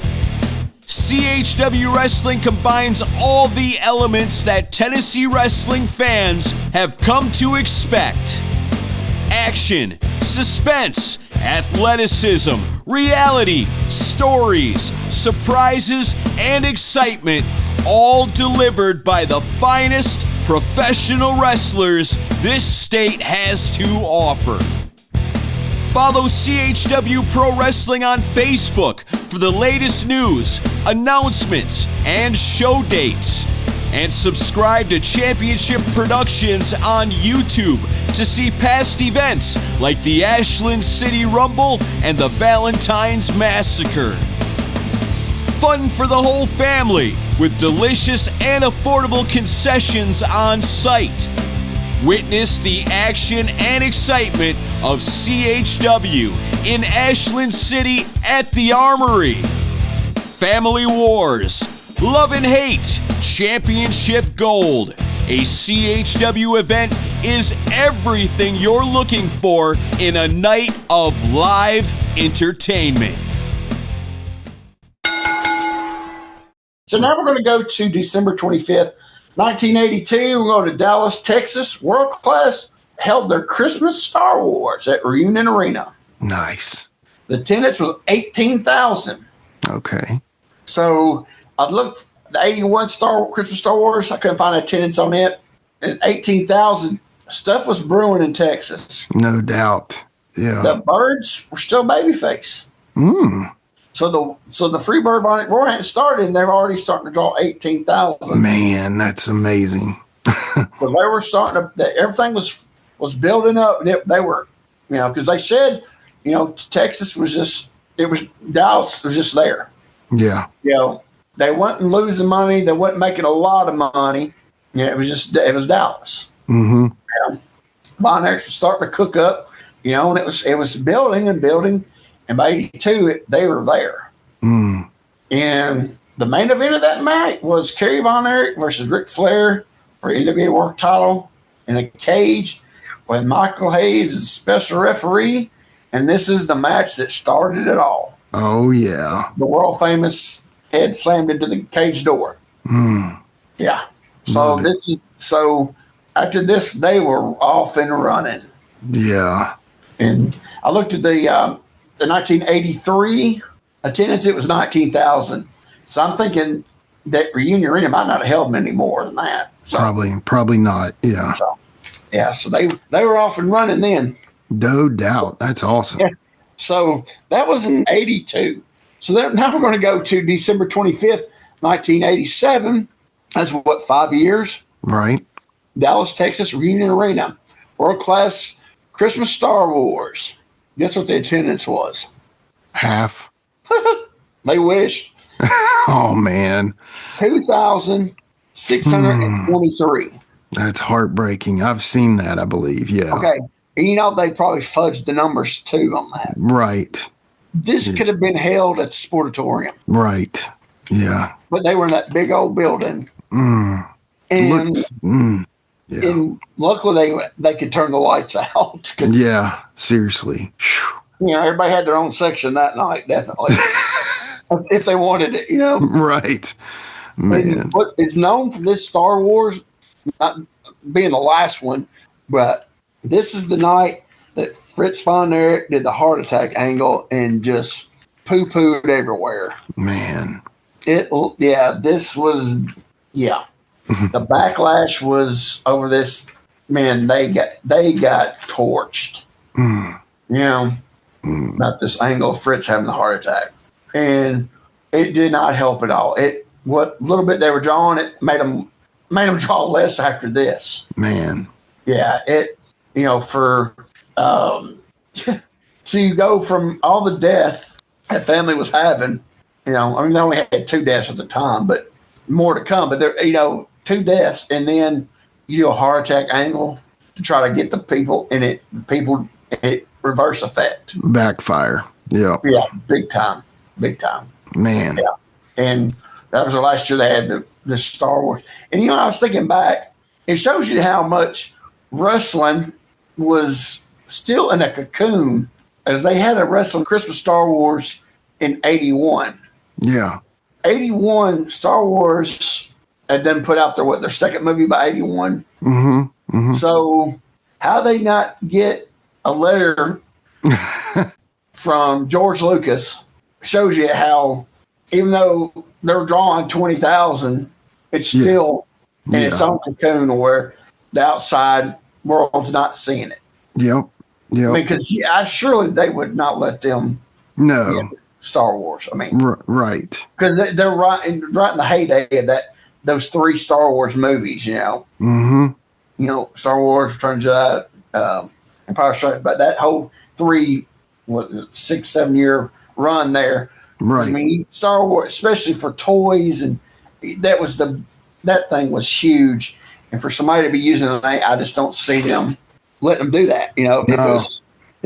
Definitely wouldn't happen today. Definitely not today. But it was a little, back then people let stuff slide more, but they just, I don't know. It seems that's something that popular wouldn't want, especially because you got to think about it. Overall, at that time period, wrestling still had that stigma. Yeah. Right. Right. To the outside people, especially Hollywood. Definitely. Definitely. Yeah. So I'm thinking that shows you, even though they were just amazing in the wrestling bubble, to the outside bubble, it still wasn't, until Vince busted it, Right. That's true. Yep. That's true. All right.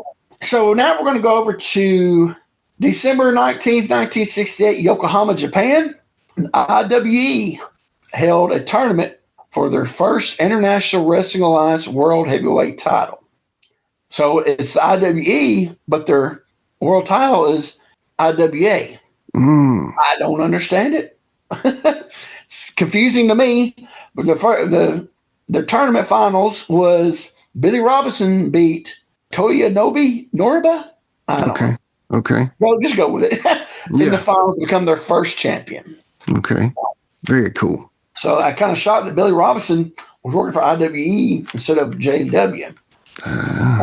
So they must have been paying him a lot of money. Yeah. He's the top guy. Yeah. Because IWE, they were the second one. They always play second. So it's kind of that IWE actually, they must have paid him a lot. But he was their first champion. I want to say IWE lasted until, I want to say till either was it late 70s, maybe even up to 81, maybe. Mm-hmm. But they were by the late 70s, or especially I want to say it was 81. But they were. I mean, you had the big two. They just couldn't compete. Mm-hmm. But if you look at there's a lot of their footage out there. They still had a lot of good talent, American talent coming over. Younger talent, younger guys get their first shot. Yeah. And so there's look at it, check it out. There's a lot of it on YouTube. It's really good stuff. I mean, like I said, you got a lot of young Americans going over there getting their first shot, and went on to be big time stars. So it gets overlooked because of the big two. Yeah, we're just putting out just top of the line stuff. IWE was still good stuff. So okay, yeah, definitely. All right, so now we're going to go over to December 26, 1982. Go to San Bernardino, California. The LaBelles ran their last NWA Hollywood show. They closed their doors. And then Mike LaBelle went on to be a agent for WWF for their California shows. Okay. The kind of like local promoter. Yeah. So he worked for them. He shut his door. All that time. All right, so we're going to go to December 26, 1963. We're going to go to Los Angeles, California. Gorgeous George passes away at the age of 48 from a heart attack. Oh man, rest in peace. Yeah, he was.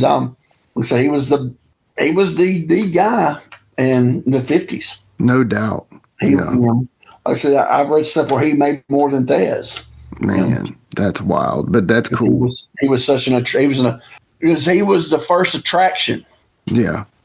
Nationwide, and even though Thez was the traveling champion, but the TV, 50s, the TV was starting to hit, ramping up TV, and he was the attraction for it. So yeah. So he was what everybody wanted to see. He's like the OG attraction, kind of. Yeah, like the original. Yep. All right, so here we go. We're going to go to December 27th, 1987, Tokyo, Japan. Going to the Sumo Hall, New Japan, year-end, Kogenga. Go look it up. Man, I could not pronounce. I'm usually decent with Japanese names, but man, some of them just Kagugi-Con. We'll go with that, Kagugi-Con. Okay. So this was a year-end thing. They obviously they would run at the Sumo Hall. Tony Inoki beats Ricky Choshu in the main event. From what I read earlier in the night, Vader threw out a challenge to Inoki. After they beat Ricky Choshu, they said that it kind of was flat, the finish. I don't know. I've seen a little bit. There's not a whole much of it out there. There's little clips of this. Vader comes to the ring. Gets in the ring, and they start a match. Vader destroys Inoki in a couple minutes. Just squashes him. Wow. Pins Inoki clean. And Inoki hadn't been beaten in a singles matches forever from what I read. The people didn't know how to take it. And Japan's usually, reserve people. A riot started. Oh. Yes. I mean, and Brody wasn't running them away. It wasn't Brody Hansen running through the crowd. Yeah. Swinging chains or swinging cowbell ropes. Yeah. They riot, and they said, I couldn't find I found a clip of Vader walking out. But they said it just kept building, and they said, I didn't see no video of this. This several different things have been said. This was true. They were taking the seat cushions and setting them on fire and throwing them in the ring. Holy cow! They just went nuts because Inoki hadn't been beaten forever. Man, and not just lost the match. He went there and got just destroyed in like 2 minutes. Jeez! And the people went crazy. And New Japan was banned from the Sumo Hall after this. Holy cow! They didn't get to run a show again in the Sumo Hall until February 22nd, 1989. So over a year, they were banned to go back to the Sumo Hall because of the riot. And it's like crazy because you see the Japanese, like now the All Japan women crowds, those crowds were nuts. Yeah. But the New Japan and All Japan men's shows, yeah, it was very just, the normal Japanese, you clap and you get some shit, you know what I'm saying? Mm-hmm. But for them to riot, I was shocked when I read that. Man. Man. Yeah. So that is wild. Yeah. So, and that put Vader over. That made Vader in Japan. Definitely. Yeah. He comes in and just kills the king. Yeah. Basically chops his head off and shows it to the people. Seriously. Man. So Vader was set for life in Japan after that. So no doubt. What a perfect guy for Japan, though, too. So. Oh yeah. And his stuff Vader's stuff in Japan is so different from America. And if you really want to see some good stuff, there's a little bit of it out there. Vader and Bam Bam Bigelow was a tag team. Oh, man! Wow. There's a little bit of it out there. Go look it up on YouTube, dude.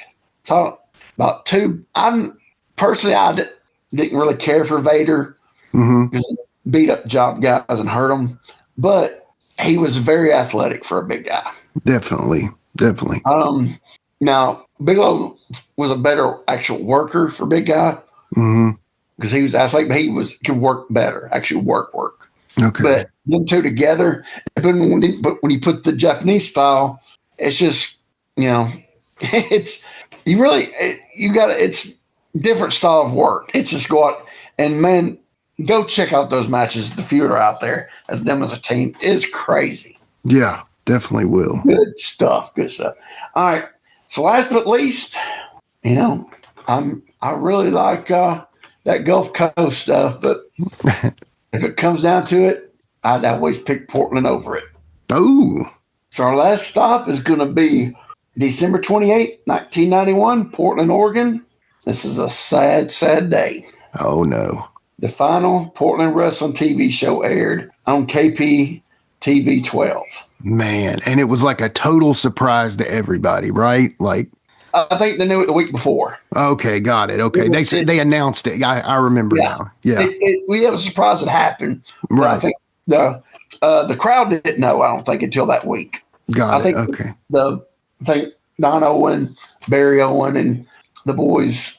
I think they found out the week before. Mm. From what I read, they found out but they didn't tell the audience until that week on TV. Mm. From what I got. Portland Wrestling debuted on KP TV 12 in 1953. Man. So from 53 to 91. That is wild. And from what I read, that WWF took over the time slot. Yep, that's right. Just slid right in. Because they didn't have to prepare it. Like, I remember hearing some stuff, like they didn't have to edit the show. Yeah, it was already on the tape. It was done. The TV station didn't have to do anything. Yeah, so put it in, tape, and push a button. It was a no-brainer for them, Yeah. But and there's how much Vince paid for the time slot. Oh, totally. Yeah. And it's kind of sucks because Vince, he didn't run. He never tried to kill Portland. I guess because it was for Piper. They said because Piper told him don't kill Owens. Don't kill the Owens. Yeah. So Piper was gone from Vince. So I'm guessing Vince said, well, let's just take their time slot. Yeah.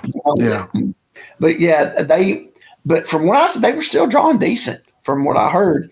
They try to keep going after. You can't run without TV. No. Because not for a territory. You can run a town. Sure. But not a territory because, they went all the way up into Washington. You can't. And I just, at the time, at that time period, that's when for wrestling, it cost an arm and a leg for TV because the infomercial was kicking in. Mm-hmm. Mm-hmm. That was the thing. TV stations were going to the infomercials. Yeah. Yeah. Because they didn't no production. They're paid. Money's there. All they do is push a button. Yeah. Man. And that's what, Smoky Mountain, they couldn't compete with infomercials. The Right. TV got so high in the early 90s, there was all kinds of startup independents out there, but they couldn't last because they'd get on TV for a month. And like Austin Idol, started up his thing down in South Alabama. Right. TV, you just can't afford TV. Right. And how Jarrett's, they were lucky that they didn't have to pay for their TV because they were getting paid for it. Mm-hmm. And I don't know how long that lasted, but still, that's the only reason why they didn't have to compete, because even though the Coliseum was drawing 1,000, 2,000 people, Saturday morning TV was still drawing. Mm-hmm. Mm-hmm. That's the only reason why they got to keep theirs, for so long. But it's just sad that, not only Vince started it, but I think the infomercials age killed the rest of what was left because they couldn't get on TV. It was too expensive. Man, rest in peace, Portland. Man. Yeah. It was, they had talent still. Yeah. They were still loaded with talent. Mm-hmm. Crush had come back. Brian Adams as Crush. He came back. And, still had the same crew. And from what it's hard to see in that Portland, in their TV, how many people's in there, but it still looked full. Yeah, right. Well, I don't know how the towns were doing, but everybody was still up there, and they hadn't went nowhere. Right. So they still had to be making a living. Yeah. So they still, but you can't have promotion. You can have promotion. You can't have a territory without TV. True. Very true. And I also heard that same time period they lost Tom Peterson. Oh man, that's what I heard. I don't know if it's true. I was going to look it up, but I didn't have time. That Tom Peterson had filed for bankruptcy, and so they lost Tom Peterson. And because I think basically Tom Peterson was paying for the TV, all those years. Because I loved all those ads. I used to love watching the ones that on YouTube they wouldn't cut out, or if I can tape trading days, you'd get a tape and they wouldn't cut out the commercials. Oh, I love those Tom Peterson commercials. Well, the Tom Petersons were almost like the WWE commercials, like how they do their own commercials and then they tie them into other commercials. So it's that's kind of like a Tom Peterson commercial for Portland, Yeah, it's almost like it's the company doing it, Yeah, it was crazy. But that's what I heard and so they just couldn't afford to because they lost Tom Peterson. I don't know if they did or not. Like I said, I didn't have time to go into it to really research it because the internet, you research, you got to really go deep on some of this stuff because you don't know what's the truth, So, but that all makes sense because if he's not there to pay for their TV to go to another station, the money that TV was, like I said, it got so expensive that time period.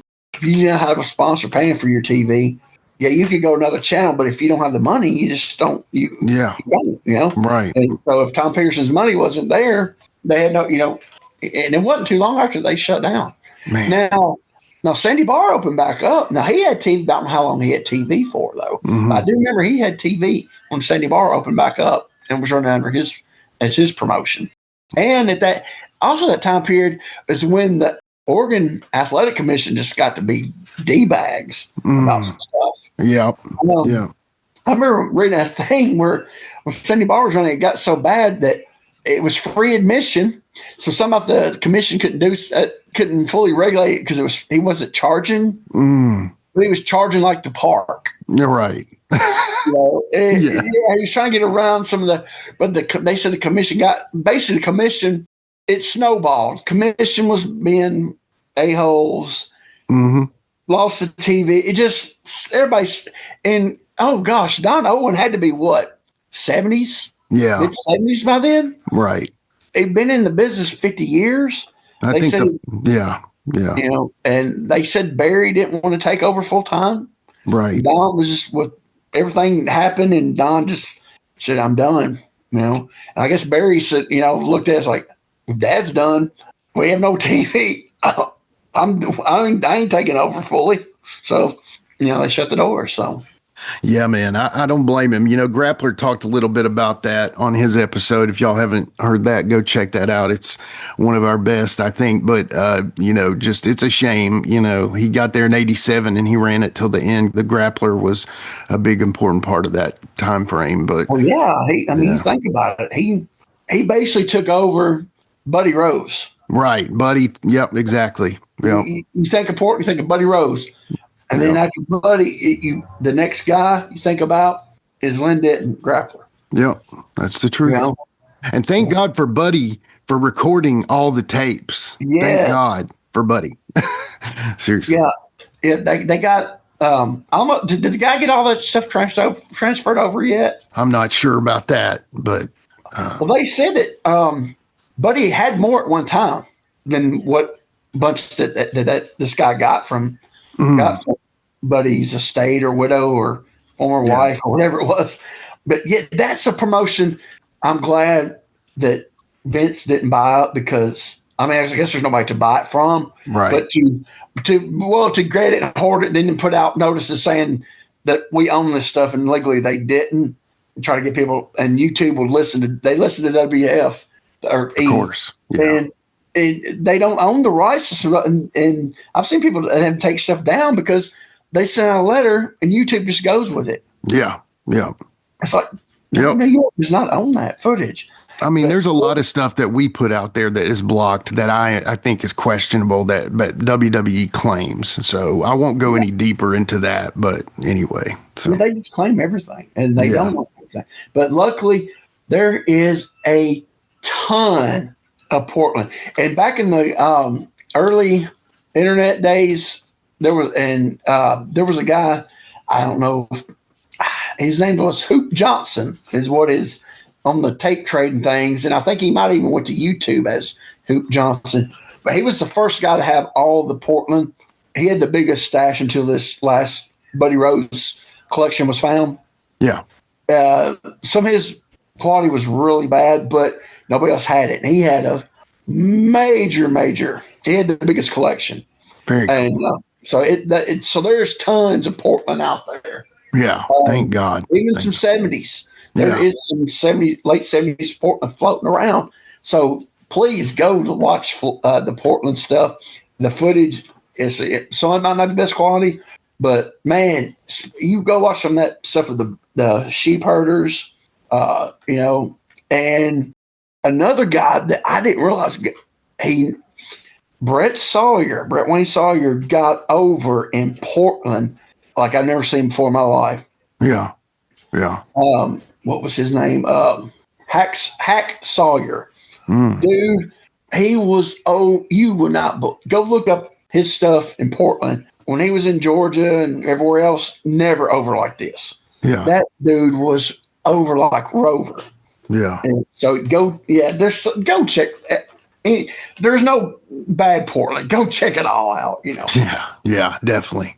Great episode, Q. Loved it, man. Thank you, buddy. Sorry we had all the technical difficulties earlier. Oh, it's all good, man. But hey, it paid off in the end, and I knew December was going to be a good episode, and you proved it today, man. Awesome. There's job. A lot of stuff that got left out. Like, a lot of the Starcades because Christmas, but there's because Christmas used to be the big time for territories. So there's so much stuff I could have put, but there was too much. So I tried to narrow it down because I didn't want to do just Christmas cards because I could have did. Right. Just Christmas cards because that was always everybody's big show. And then WCW, that was their thing. Starcade moved to, the Christmas time, Yeah, definitely. And so I could have did a lot, but I wanted to give the other stuff too. Because, a lot of people know about the WCW Starcade around the Christmas time after they moved from Thanksgiving up to around the Christmas time. So, yeah, I want to get more of the territory stuff. Well, I thank you for it, brother. I'm the listeners thank you for it as well. So good job, dude. I appreciate it. Thank you. And this has been This Month in Wrestling History with Quinton Quarisma.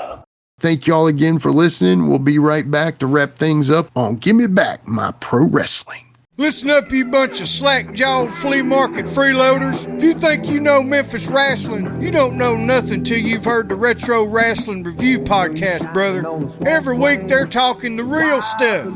Lawler Jarrett, PG-13, yeah, and even my Moondogs. Watch long stories from the road, interviews with folks who were in the thick of it, brother. The blood, the beer, and the bail money. It's all on the Rasslecopia Podcast Network. Go to uswapodcast.com or I'll come down there and I'll slap the taste out of your mouth. Moondogs are howling, the moondogs are howling, the moondogs are vicious and mean. Tonight the moondogs are looking for trouble, and you can hear it in their scream. So stay out of the swamp, cause the full moon is shining big and bright, and you might run into a moondog and meet your biggest fight.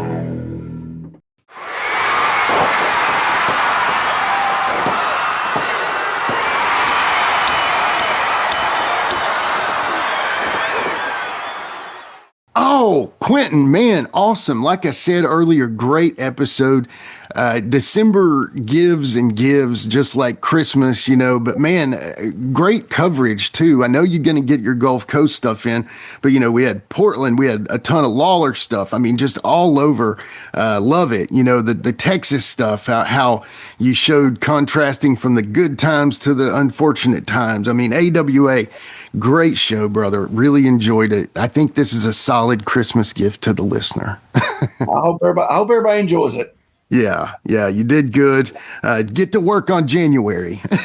Oh, yeah. I'm just kidding, man. No, but so guys, like I said, this is December with his episode, and we just really want to thank you all so much. And honestly, we'd love to wish you all a very Merry Christmas from all of us here. We are taking next week off to spend with our family and spend time on the holidays. Anyway, we're just happy to be able to be with our families and spend time with them. But we will be back on New Year's Day, the very first day of 2026, with our and I'm going to go ahead and announce it here. Our tribute to Lebanon, Virginia's own Hoot Gibson. And who are we going to have with him? The one and only Hoot's best friend, Hands of Stone, Ronnie Garvin. Our friend Jamie Combs and his wife Beth helped set this up, and Jamie's going to come on with us. It's going to be a fun episode. I can't wait to get that one going. Q, I'm excited about that one.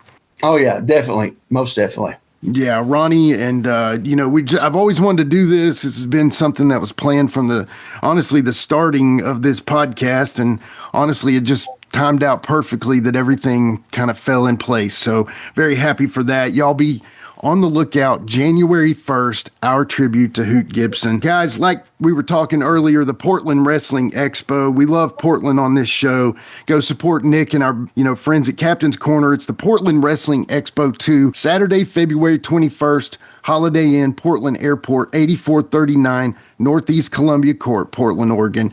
If you're going to be up that way, it's a great Christmas gift. Make your way up to Portland. It'll be awesome. And tell them Give Me Back My Pro Wrestling sent you. Guys, like I said before, have a Merry Christmas. Q, you want to say anything before we go? Yeah, I kind of want to do a little PSA here. Yeah. It's holidays, we're in the holidays, and holidays can be, a hard time on people. Mental health is a real thing, man. People around my age, males, men, we grew up with the mentality of suck it up. Yeah. But it can be really hard in the holidays. You lose loved ones and stuff, and holidays hit pretty hard. Don't just bury it. Talk to somebody. It's okay. My generation, we told to suck it up. No, go talk to somebody. It's okay. It's natural. You're still a man. Yeah.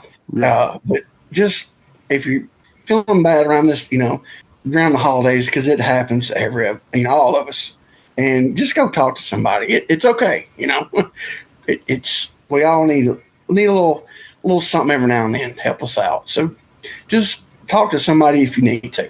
Man, that's great advice, Q. That really is. And mental health is something that, like you said, we were told to walk it off, rub some dirt on it. Don't sell it, right? Don't sell it. Yeah. But it's a true thing. I mean, I think we've all probably struggled with it. And if you do have those issues, definitely get in touch with somebody. Talk to a friend, talk to somebody. That's great advice, Q. I don't even need to add much to that. So thank you. Yeah, no problem. And go buy a shirt. That's right. Go buy a shirt. It may be late for Christmas, but you can still get a t-shirt if you want to. That's on the Pro Wrestling Tees. And we also have another one I think is coming soon. Hopefully, maybe, never. Who knows? Keep your eyes out for that on the group there. But if you want to keep up with us at GMBMPW on Facebook, Instagram, X, and YouTube, thank you all so much for liking, sharing, subscribing, supporting. And mostly, thank you so much for listening. I know we really appreciate that. Once again, y'all, Merry Christmas. Happy New Year. Take care of each other. So, for the Territory Wrestling Guru and the host of This Month in Wrestling History, Quinton Quarisma, and myself, this has been Give Me Back My Pro Wrestling. We'll see y'all next time. Don't forget. Whoa, all right. You get your friends, your neighbors, you keep coming down here to the Portland Sports Arena every Saturday night. There are so many people to thank over the years. My goodness, the memories just flood to this entire arena. I want to thank the greatest camera crew in the world of pro wrestling today, the people that we've got up here in the Crow's Nest, the people out in the bus, and going back in the years, Hunt Decker, Larry Neat, everyone at Channel 12, thank you so much. And the wrestling world, Dutch Savage, Stan Stasiak, Tony Bourne, the people who got me started here, and of course Frank Bonema, the late, great Frank Bonema, there, and most of all, you fans who have made it possible. Now, don't leave us. You got to keep supporting us. And again, we thank you for being here. And Channel 12, we thank you for the past 24 years and certainly 40 years of Portland wrestling being on television. This is just part of this era that's coming to an end. Portland Pro Wrestling keeps on going, baby, all over the place. So we're going to see you tomorrow night in Vancouver at Uncle Milt's. We're going to see you in Eugene next Friday. We're going to see you here at the Portland Sports Arena next Saturday, right? You bet we will. This is Don Koss for the last time. Thank you very much for joining us from the Portland Sports Arena on KPTV, Channel 12. So we'll see you here in person next Saturday night. Bye-bye. With a tear in my eye, this is the greatest moment in my life.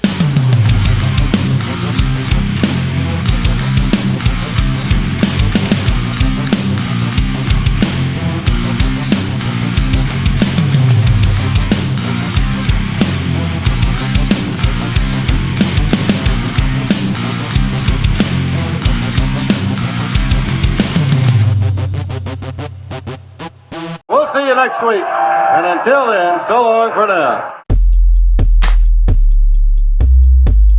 This has been a James Rock Street production.